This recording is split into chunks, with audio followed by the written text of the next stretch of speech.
Ano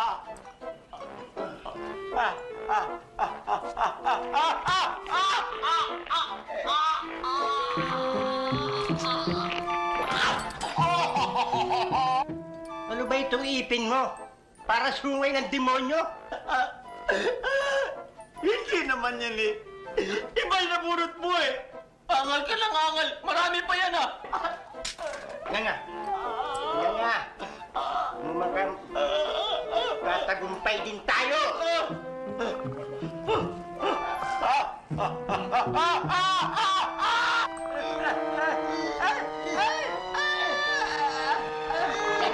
Meng! Mali yan, Meng! Huwag ka makialam. Ako dentista rito. Mali yan! Assistant ka lang. Ang tibay ng ipin ito. Tila yan!